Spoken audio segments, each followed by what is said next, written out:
8 లక్షల కోట్ల రూపాయల అప్పు మా కాంగ్రెస్ ప్రభుత్వం నెత్తి మీద పెట్టిపోతే మా ముఖ్యమంత్రి రోజుకు 18 గంటలు కష్టపడుతూ మీరు ఎవరినైతే రుణాలు తీసుకొచ్చిర్రో ఢిల్లీ నుంచి కానీ ఇంకో దగ్గర నుంచి కానీ అక్కడికి పోయి మీరు తెచ్చిన రుణాలు కమర్షియల్ బ్యాంక్ లెండింగ్ అంటే చిన్న చిన్న వ్యాపారస్తులు ఎవరైనా బ్యాంకుకు పోతే ఎట్లయితే వడ్డీకి తీసుకుంటారో ఒక రాష్ట్ర ప్రభుత్వం ఏ రాష్ట్ర ప్రభుత్వం చేయనటువంటి రేటుకు మీరు వడ్డీలకు తీసుకొచ్చి ఆ వడ్డీని రేటు తగ్గించి అదేవిధంగా ఇన్స్టాల్ పేమెంట్ కూడా తక్కువ ఉంటే కూడా దాన్ని ఎక్కువ చేయించుకొని ఈరోజు ప్రజలకు సుపరిపాలన అందిస్తూ ఈరోజు గ్రామాల లోపల పేదవాళ్లకు 3,500 ఇండ్లు గత సంవత్సరం కట్టించినాం. ఈ సంవత్సరం కూడా 2వ తారీఖు నుంచి ఇండ్లు కట్టిస్తున్నాం. మళ్ళీ మీరు ఒక్క ఇల్లన్నా ఒక్క గ్రామంలోన్నా కట్టించిర్రా? ఏదో నగరంలో కొన్ని కట్టించిర్రు, అది తూతు మాత్రంగా క్లోజ్ చేసిర్రు. కానీ ఏ ఊర్లోనన్నా మీరు ఒక్క ఇల్లు కట్టించిర్రా? దమ్మున్న మా ముఖ్యమంత్రి ఏమన్నాడంటే ఇందిరమ్మ ఇండ్లున్న ఊర్లలో కాంగ్రెస్ పార్టీకి ఓటేయండి, ఇందిరమ్మ ఇల్లు లేని ఊర్లలో మీ ఇష్టం వచ్చిన పార్టీకి ఓటేయండి అని అడిగినటువంటి దమ్మున్న ముఖ్యమంత్రి మా రేవంత్ రెడ్డి గారు. ఆ ఇండ్లు కట్టేయడం కాదు, గతంలో ఇండ్లున్న వాళ్ళకి ఇప్పుడు ఇండ్లున్న వాళ్ళకి రోటీ కపడా और మకాన్ ఇందిరాగాంధీ గారి నినాదాన్ని నిజం చేస్తున్నటువంటి వ్యక్తి రేవంత్ రెడ్డి గారు.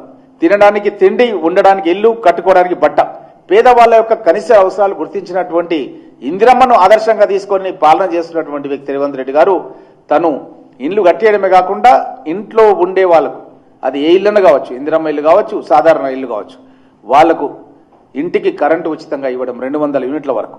దగ్గర దగ్గర 1800 రూపాయలు ఖర్చు అవుతాయి. ఒక ఇల్లు 200 యూనిట్ల రూపాయలు కనుక వాళ్ళు కాలిస్తే కరెంటు 1800 రూపాయల బిల్లు కట్టాలి.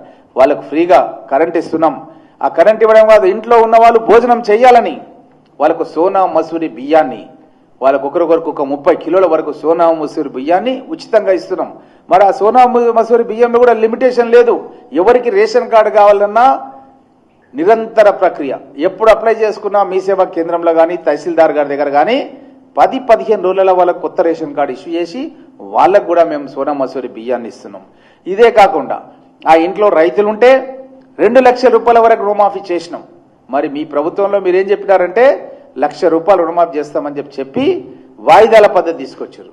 చారానా చారానా చారానా అని 3 చారాలు వేసారు, ఇంకో చారానా ఎగ్గొట్టారు. మేము అట్లా కాదు. ప్రభుత్వం వచ్చిన తర్వాత ముఖ్యమంత్రి గారు మేమంతా కూడా విదేశీ పర్యటన పోయినాం. అమెరికాకు పోయి పెట్టుబడులు తీసుకొచ్చి తెలంగాణ రాష్ట్రంలో పెట్టి నిరుద్యోగ యువకులకు వాళ్ళకు ఉద్యోగ అవకాశాలు కల్పించాలని ప్రయత్నం చేస్తున్నాం. ఆగస్టు 14వ తారీఖు వచ్చినాం. డిసెంబర్లో గవర్నమెంట్ ఏర్పడితే మేము నెక్స్ట్ ఆగస్ట్ అంటే 7 నెలల్లో 2 లక్షల రూపాయల రుణమాఫీ పూర్తి చేసినాం.